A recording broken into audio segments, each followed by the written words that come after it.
जय श्री कृष्णा। कल तक हमने गीता के दूसरे अध्याय के 53 श्लोकों तक का विवेचन किया था। आज उसके आगे का सरल भाषा में विवेचन करते हैं।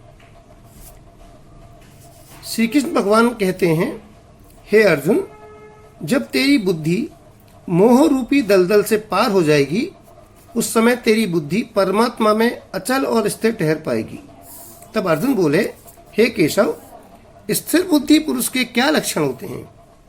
भगवान श्री कृष्ण बोले, हे पार्थ, जो मनुष्य मन में स्थित संपूर्ण कामनाओं को पूर्ण रूप से त्याग देता है और आत्मा में ही संतुष्ट रहता है, उसे स्थिर बुद्धि वाला कहा जाता है।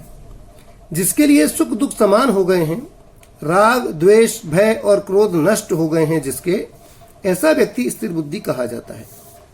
जो शुभ या अशुभ वस्तुओं को पाकर न प्रसन्न होता है न दुखी होता है, उसकी बुद्धि स्थिर है। जिस मनुष्य की इंद्रियां उसके वश में होती हैं, उसकी बुद्धि स्थिर होती है। हे अर्जुन, मन सहित इंद्रियों को वश में नहीं करने से मन के द्वारा विषय भोगों का चिंतन होता है, जिससे उस विषय भोग में आसक्ति हो जाती है। आसक्ति से उसे प्राप्त करने की कामना जन्म लेती है।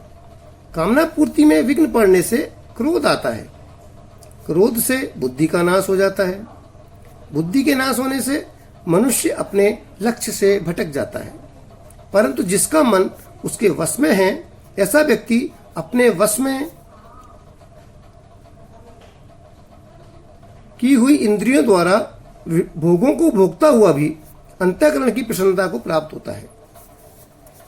हे अर्जुन, जैसे जल में वायु नाव का रुख पलट देती है, वैसे ही मनुष्य का जिस इंद्रिय के साथ मन रहता है, वह एक ही इंद्रिय मनुष्य की बुद्धि को हर लेती है।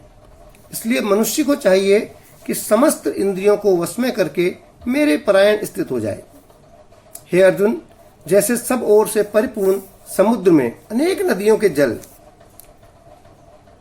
समा जाते हैं, किंतु समुद्र को कोई फर्क नहीं पड़ता है, वैसे ही स्थिर बुद्धि पुरुष को भी संपूर्ण भोग विचलित नहीं कर पाते। वह मनुष्य परम शांति को प्राप्त होता है, ना कि भोगों को चाहने वाला। जो मनुष्य संपूर्ण कामनाओं को त्याग कर अहंकार रहित, इच्छा रहित, मोह रहित जीवन जीता है, वह शांति को प्राप्त होता है और अंत में ब्रह्मानंद को प्राप्त हो जाता है। यहाँ तक गीता के 72 श्लोक वाला यह द्वितीय अध्याय समाप्त होता है।